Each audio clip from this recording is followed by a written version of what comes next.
What's up, y'all? As you can see, I'm out here at the range again. I've been out here having some fun, and this one right here, we're checking out a new tool for the channel that several y'all out there have mentioned that y'all have got and seem to like, and it's the Ruger GP100.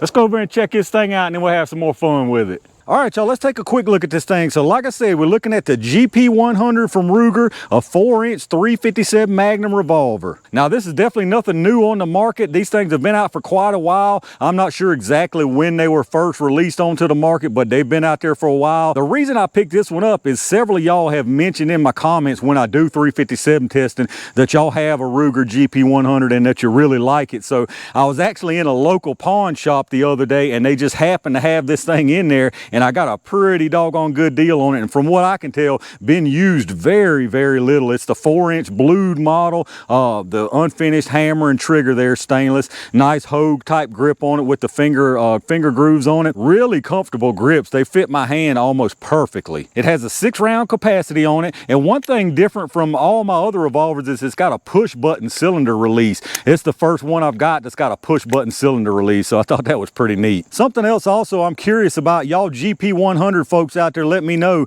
My little ejector rod here, is it supposed to have that play? I'm assuming it is because of the locking system at the front there, but let me know. I just want to make sure it's supposed to have that little wiggle like that. As for the sights on it, the rear is fully adjustable for windage and elevation, and then on the front you've got an inset ramp there. It looks like it is replaceable if you want to change that out. As far as the trigger pull on it, the single action, pretty nice trigger there, and you know, not super glass like some of the really high-end revolvers I have, but really nice single action trigger pull on it. And then for the double, it's actually got a really nice double action, no stacking much to it at all, really smooth pull all the way through on the double. But that's really about all there is to say about it. Just your standard 4-inch 357 Magnum revolver. Looks really nicely made from what I can tell so far, feels really nice in my hand, and so far with that first little boom out the gate there, it looked like it was pretty on as far as the sights. But we'll do a little test session with it. I've got a couple different 357 Magnums here. I've got the PPU hollow point 158s, and then I've got these jacketed soft point 158 PMC bronze, and then I've also got a couple of 130 grain 38 specials here. But for today, I'll probably just do some planking out to about 25 yards, see where it's sighted in at. I'll probably go out to 50, mess around a little bit, see what I can do out there, and then I've got some more booms and some pumpkins since it's getting that time of year. So let me get it set up and let's have some fun with this thing.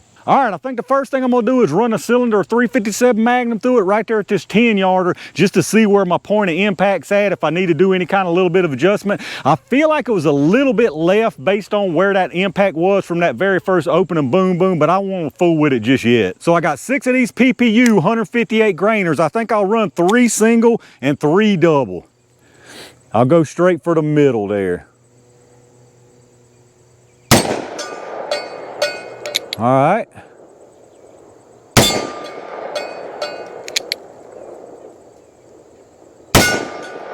All right, let's try double here. That low was probably me on the double.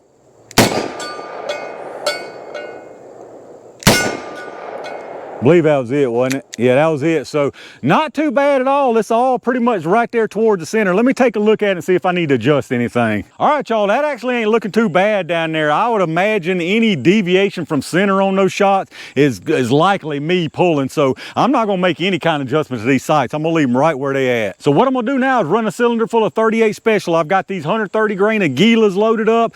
I'll probably take 1 shot in single at each one of those 15-yard rounds, and then do the last 4 as double right there in the middle.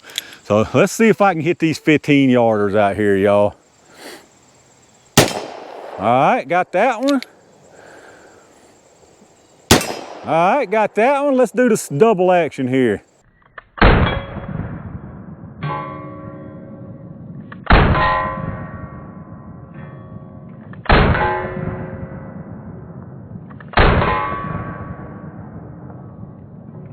All right, that was it, wasn't it? Yeah, I got a bad habit of pulling my doubles low like that for sure. I need to work on that.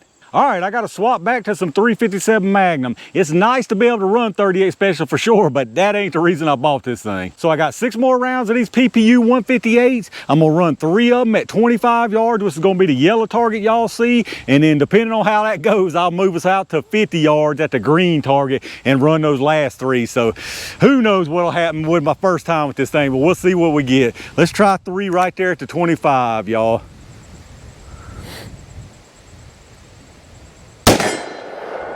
All right, a little high.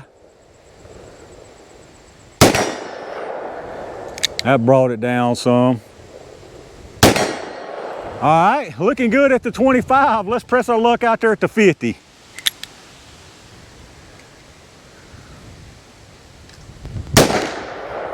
I believe the wind about blew me over on that one, y'all. There we go. One more.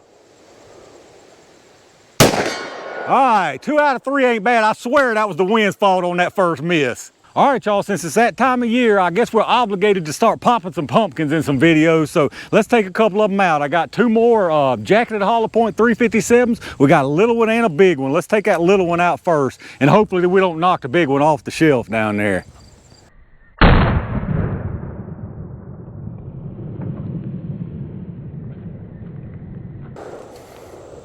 I believe I just winged that one. Let's try to get a better one on this big one here.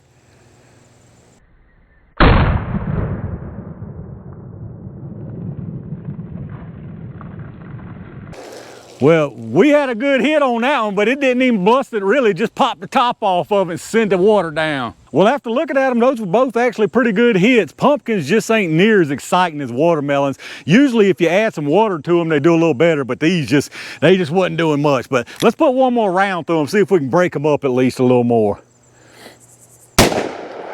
See, I went right through that pumpkin. Let me put one more and we'll call the pumpkin done.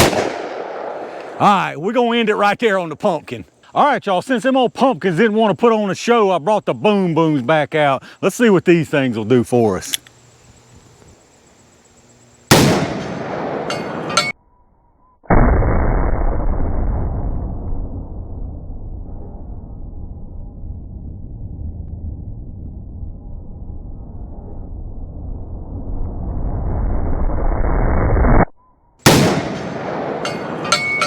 We don't need no stinking pumpkins. All right, y'all, I'm calling it right there for the 357 Magnum Ruger GP100. I definitely have to call this a successful first outing. No kind of function problems whatsoever. Accuracy on it seems to be really nice. All the way out there at 50, I was hitting 2 out of 3 of them out there. And like I say, now I just did barely hit them ones out of 50 because it was climbing, but now I know it's gonna be climbing once I get out further. But so far, I'm definitely happy that I picked it up, and I've got some plans already to do some testing against some things I've already got. But y'all let me know what y'all think about the Ruger GP100. Those y'all out there who do have one, how do you like them, and has it been nice and reliable for you? Let me know down in the comments what your thoughts are. If you did enjoy this video, as always, reach down and hit that thumbs up button, subscribe to the channel, and make sure you click that bell notification icon so you can get notified when I upload new stuff. Take a second to check out my affiliate links down in the video description. You know the deal with that Amazon. If you shop through there anyway, hit that link up first and you go straight through Amazon just like normal from there, and anything you buy after that, I get a kickback from them towards the channel. Same goes for those Axle links. If you're in the market for some really nice ear pro, hit those links up and you can save a bunch of money instead of clicking straight to their site. I really appreciate all my Range Gang members and every single one of y'all out there for supporting the channel like y'all do. I got a bunch of good stuff coming y'all's way, so make sure you stay tuned for it. And in the meantime, stay safe, stay prepared, and I'll see you soon.